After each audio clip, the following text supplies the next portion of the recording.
हम बात करें, आज विधानसभा के शीतकालीन सत्र का पहला दिन है और कई मुद्दे जो है वो विपक्ष की तरफ से उठाए जा रहे हैं। सत्ता पक्ष भी उसके जवाब को लेकर के जो तैयारी है वो यहाँ पर किस प्रकार की करके आया है, सीधी तस्वीरें भी हम विधानसभा से लाइव दिखा रहे हैं। और इस वक्त हमारे साथ इंडियन नेशनल लोकदल के वरिष्ठ नेता व विधायक अभय चौटाला है, उनसे बातचीत करेंगे। सर, आज आपने महकमों के अंदर जो कमी है सरकारी कर्मचारियों की, वो विषय उठाया है। किस तरीके का वो आंकड़ा है और उसे देखते हुए क्या कोई आपको लग रहा है कोई जवाब सरकार की तरफ से आएगा? उस आंकड़े को पहले आप दोहरा दीजिए। मुख्यमंत्री जी की तरफ से और भाजपा की तरफ से जब इनका मैनिफेस्टो आया था अब की बार बीजेपी का, उसमें लिखा था कि 5 लाख बच्चों को रोजगार देंगे सालाना।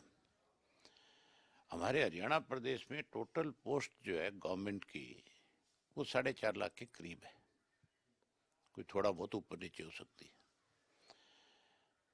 नौकरी देना तो दूर की बात है, मुख्यमंत्री ने 9 उपलब्धियां 9 साल में गिनवाई कि हमने 9 साल के अंदर इन डिपार्टमेंट के अंदर जो है बहुत ज़्यादा प्रोग्रेस करी है और उसका फायदा लोगों को मिल रहा है।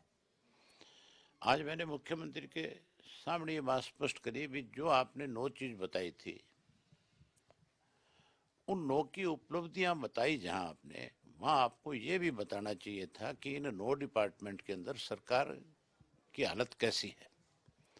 मैंने बताया था एजुकेशन, 4-5 डिपार्टमेंट बड़े अहम होते हैं सरकार के। एजुकेशन हुआ, इरिगेशन हुआ, हेल्थ हुआ और पुलिस हुआ, पीडब्ल्यूडी हुआ। ये मतलब ये मान के चलो कि प्रदेश चलाने की। और उसके साथ पब्लिक हेल्थ हुआ, पानी हो गया, खेती होगी, आपकी दवाइयाँ होगी, अस्पताल हो गए, पढ़ाई होगी, सड़कें होगी, सुरक्षा होगी, बिजली होगी। ये कई चीजें हैं जो जिससे मतलब अगर वहाँ कोई सरकार अच्छा कर रही है तो उससे लोगों को फायदा ज्यादा मिल रहा है। मैंने डिटेल में बताया था कि एजुकेशन डिपार्टमेंट के अंदर 9 वर्ष में इस सरकार का दिवाला पिट गया। 71,000 पोस्टें जो है वो वेकेंट हैं। अगर किसी भी सरकार के अंदर 71,000 पोस्ट एजुकेशन डिपार्टमेंट की वैकेंट होगी, उसका सबसे बड़ा खामियाजा नुकसान जो गरीब आदमी को भुगतना पड़ेगा।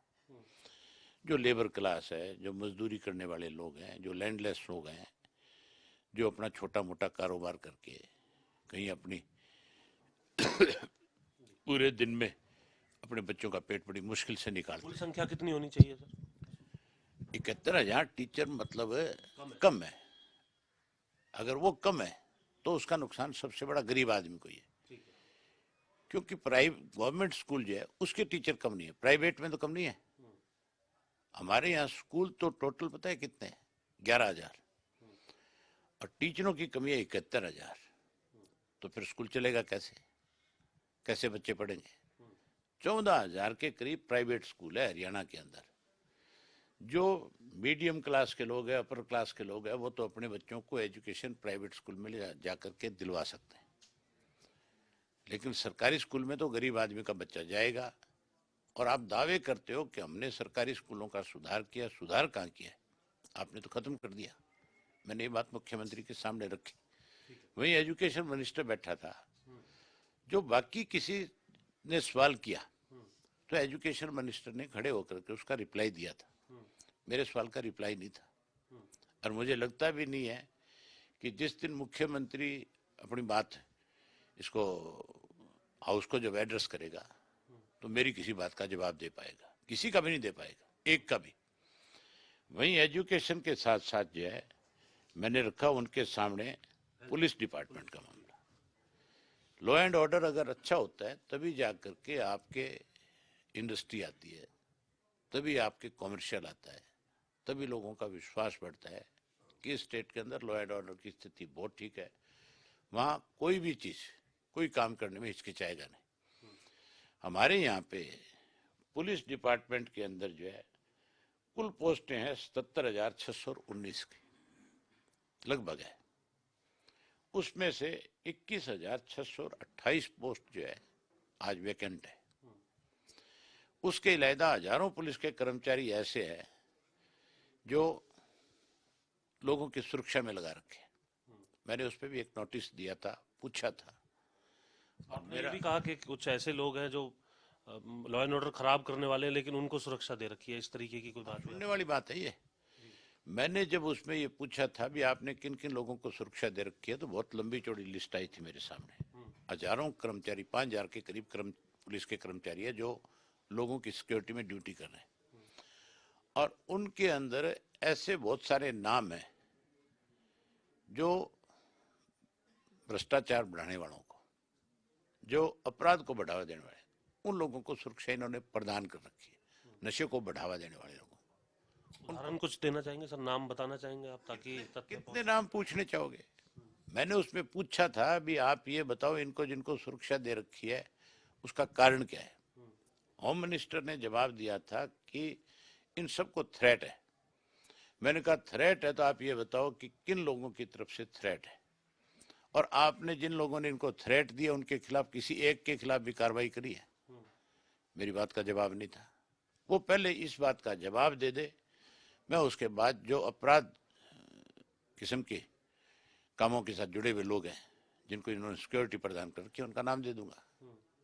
ये काम पुलिस का है, ये सरकार का काम है कि आप किसको दे रहे हो, वो बताए तो सही। ये बताएंगे कि नहीं बताएंगे? हाँ, इसी तरह से हेल्थ डिपार्टमेंट है। हेल्थ डिपार्टमेंट की हालत ऐसी है, चीफ मिनिस्टर का और हेल्थ मिनिस्टर का आपस में तालमेल नहीं है। मैंने एक पूछा मुख्यमंत्री से कि आपका जब तालमेल ही नहीं है आपस में तो उससे आम लोगों को कितना बड़ा नुकसान हो रहा है। उस डिपार्टमेंट के अंदर टोटल पोस्ट जो है 25,468 है। उसमें से वैकेंट कितनी है पता है? हरियाणा प्रदेश में 14,864 पोस्ट वैकेंट है। जब इतने कर्मचारी नहीं होंगे, डॉक्टर नहीं होंगे, लैब टेक्नीशियन नहीं होंगे, जब कोई आपके एक्सरे वाले नहीं होंगे, कोई ईसीजी वाले नहीं होंगे, तो फिर आम आदमी को इलाज कहाँ से मिलेगा? उसको फिर धक्के खाने पड़ेंगे कि नहीं प्राइवेट में जा करके। सरकारी हॉस्पिटल में तो सुविधा है नहीं। जब 50% से ज्यादा आपके पास कर्मचारी नहीं है, 10-20% ऐसे भी होते होंगे जो निकम्मे होंगे, जो काम नहीं करते होंगे, जो ड्यूटी पे नहीं जाते होंगे, जो कोई सिफारसी होंगे, ऐसे बहुत सारे मिलेंगे। इसका मतलब ये डिपार्टमेंट खत्म हो चुका है। इसी तरह इरिगेशन बहुत बड़ा महकमा है। इरिगेशन का मतलब है कि जो किसान, जो खेती से जुड़ा हुआ व्यक्ति है, उसको इरिगेशन से बहुत बड़ा संबंध है। आज इसीलिए इनका दिवालिया इरिगेशन में पिट गया कि इरिगेशन के अंदर ऐसे ऐसे गांव भी है जहाँ 43 दिन में पानी जाता है, ऐसे ऐसे जिले भी है जहाँ नहर का पानी 43 दिन में मिलता है। सरकार का दावा टेल तक पानी पहुंचा दिया हमने तो। ये तो आप मेरे साथ चलो, मेवात में चलो, पीने का पानी भी नहीं है। मेरे हल्के में नहीं है पीने का पानी, मेवात तो दूर है। यहाँ चलो कहीं पे भी। मैंने एक गांव आपको बताता हूँ, इसका जींद जिले का जुलाना हल्के का गांव है जयजयवंती। उस गांव में पीने का जो पानी था, मैं यात्रा के दौरान जब गया तो उसका जो पानी, जो पीने वाला पानी था, उसका वो क्या कहते हैं, डीडीएस जो था, वो 3200 कुछ था। मतलब अगर वो पानी आप पियोगे तो कोई ना कोई बीमारी आपको आकर के जकड़ लेगी। गांव के लोगों ने मुझे जब ये बात बताई तो मैंने वहाँ पे जो एक्शन था, जो एससी था, उसको टेलीफोन किया कि भी आपकी जिम्मेवारी है, इनके यहाँ दूसरा ट्यूबवेल लगाओ, इनको पीने का स्वच्छ पानी दो। उन्होंने गांव वालों ने कहा कि हमारे पास जमीन है और इस जमीन के अंदर ही अपना ट्यूबवेल लगा दे, नहर के साथ है, जहाँ टीडीएस ठीक है, हमें अच्छा पानी मिल जाएगा। एक्शन आगे से मतलब ऐसे बोल रहा था जैसे मेरी बात को वो कहीं अनसुना करने की कोशिश, कोई सिफारिशी होगा किसी का, सरकार का ज्यादा चेता होगा अपने आप में। मैंने उसको कहा, मैं बोला मैं कोई भी बात जब करता हूँ तो उस पर एक्शन लेना पड़ता है। तेरा काम है, तेरी जिम्मेवारी है, आज ही आकर के वो पानी चेक कर, उसका टीडीएस चेक कर, अगर वो खराब है तो इनका नया ट्यूबवेल लगा करके दे। अगर तेरे महकमे के पास पैसा नहीं है तो ये गांव के लोग पैसा इकट्ठा करके देंगे, लगाओ इन कामों का। हफ्ते के अंदर अंदर लगाना पड़ा, जबकि उन लोगों ने चीफ मिनिस्टर को, डिप्टी चीफ मिनिस्टर को, इवन प्राइम मिनिस्टर को, बहुतों को लिखा, बहुतों से मिले, लेकिन किसी ने ध्यान ही नहीं दिया। अफसर जब यूं मान के चलो भाई चीफ मिनिस्टर की नहीं सुनेगा, डिप्टी चीफ मिनिस्टर की नहीं सुनेगा, तो फिर खत्म हो जाएगा सारा कुछ मामला। आज एक नई चीज और आई है मेरे संज्ञान में। 25 अगस्त को एक चिट्ठी जारी करी गई है सरकार की तरफ से। एमएलए प्रोटोकॉल में तो बड़ा है चीफ सेक्रेटरी से भी, लेकिन चिट्ठी जारी कर दी कि अब डिप्टी कमिश्नर जो है वो जिले के अंदर दरबार लगाएगा और एमएलए उस दरबार में दरबारी बन करके बैठ करके डिप्टी कमिश्नर की बात सुनेगा। इस सरकार ने किस तरह के हालात पैदा कर दिए। पहले जिला परिषद खत्म करी, फिर ब्लॉक समिति खत्म करी, फिर पंचायतों को खत्म किया, अब एमएलए के अधिकार को भी खत्म करने जा रहे हैं। चर्चा करने के लिए टाइम देते हैं 5 मिनट। 5 मिनट में बात एक डिपार्टमेंट की नहीं कर सकते आप, बाकी बातें कैसे करोगे? तो ये मान के चलो मुख्यमंत्री एक तरफ ये करिए, आगे सारे डिपार्टमेंट तो आंकड़ा, हाँ जी, हमारे पास समय का सर, आपको भी सदन के अंदर पहुंचना है। इरिगेशन में 12,144 पोस्टें कम है, 20,000 टोटल पोस्ट है। 8,000 कर्मचारियों से काम चला रहे हैं जहाँ 20,000 होने चाहिए थे। वहीं उसके साथ साथ ट्रांसपोर्ट डिपार्टमेंट है, उसमें वैकेंट पोस्ट है 9,739। इसी तरह पीडब्ल्यू B&R के अंदर भी 8,748 पोस्टें वैकेंट है। उसके बाद यूथ एम्प्लॉयमेंट जो है उसके अंदर 7,435 पोस्टें वैकेंट है। आपके हायर एजुकेशन में अगर ये और जोड़ ली जाए एजुकेशन के साथ 7,185 पोस्ट है, तो 80,000 से ज्यादा पोस्टें बन जाती है। इसी तरह एनिमल हस्बेंड्री जो है 5,738। इसी तरह पब्लिक हेल्थ डिपार्टमेंट जो है उसमें 5,073 पोस्टें वैकेंट है। फायर सर्विसेज जो है उसमें 3,320 पोस्ट वैकेंट है। और मेडिकल जो एजुकेशन है उसके अंदर 2,867 पोस्ट वैकेंट है। दिवालिया पिट गया कि नहीं पिट गया सरकार का? 2,09,000 से ज्यादा लोग ऐसे हैं जिनकी आज भर्ती की प्रदेश में जरूरत है। हमारी जैसे सरकार बढ़ेगी, सबसे पहला काम इस भर्ती को पूरा करने का होगा, ताकि सरकार जो है लोगों के हर काम में, आज ये कहते हैं बोला कि काम नहीं हो रहा, काम कैसे होगा जब आपके पास आदमी पूरे नहीं है, तो फिर काम का रिजल्ट कैसे आएगा? तुरंत जब आवश्यकता भी होती है तो HKRN के माध्यम से भी सरकार कहती है कि जब तक नियमित भर्ती नहीं होती तब तक हम HKRN से जो है टीचर और जो ड्राइवर कंडक्टर है वो रख लेंगे। आप मुझे ये बताओ कि ऐसे लोगों को आप भर्ती कर देते हो, 2 महीने के बाद उनको निकाल देते हो। भर्ती करते हो तुम उनसे पैसा लेते हो और निकाल करके फिर उन लोगों को लटका करके छोड़ देते हो। परेशानी है। कौशल रोजगार योजना क्या है पता है? उसका 2013 के अंदर रजिस्ट्रेशन हुआ है। कौशल रोजगार योजना जो है वो एक प्राइवेट लिमिटेड कंपनी है। वो किसी भी दिन विड्रा करी जा सकती है, कंपनी को खत्म किया जा सकता है। उससे कोई परमानेंट रोजगार थोड़ा ही है। परमानेंट रोजगार तो परमानेंट भर्ती से ही आएगा, भर्ती करनी पड़ेगी, इसके अलावा कोई चारा नहीं। उसके अलावा मैंने जो है अपनी तरफ से 9 कॉलिंग अटेंशन दे रखी है। 9 में से 1 एडमिट हुई है, 1 और एडमिट होने की उम्मीद है। बाकी जो है सारी की सारी मुझे लगता है कि ये उन पर कोई चर्चा ही नहीं कराएंगे। सरकारी स्कूलों में जो शिक्षकों के पद कम है वो मैंने बता दिया।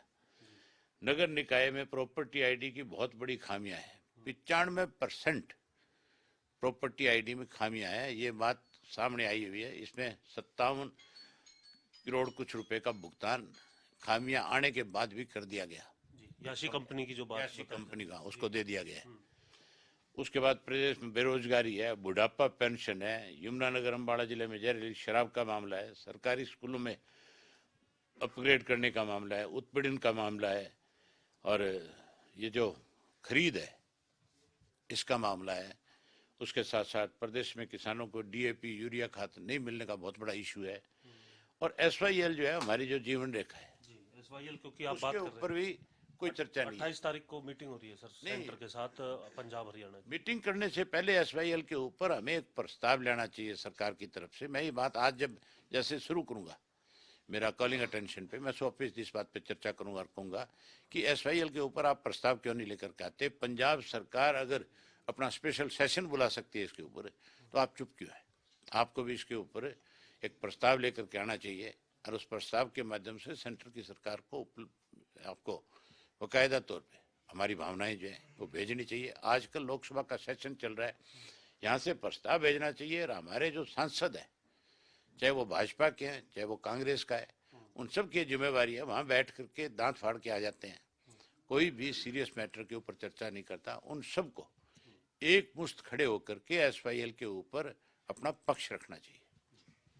शुक्रिया बात करने के लिए। तो आपने सुना कि किस तरीके से जो सदन के शीतकालीन सत्र के आज पहले दिन ये तमाम मुद्दे उठाए गए और सबसे गंभीर बात यह कि करीब 2,09,000 ऐसी भर्तियां जो सरकारी महकमों के अंदर होनी है, वो महत्वपूर्ण महकमे जो प्रदेश चलाने को लेकर के आम लोगों को सुविधाएं और सुरक्षा देने को लेकर के काफी अहम है, उनमें अभी इन तमाम भर्तियों की कमी जो है उसका मुद्दा शून्यकाल के अंदर अभय चौटाला की तरफ से उठाया गया है।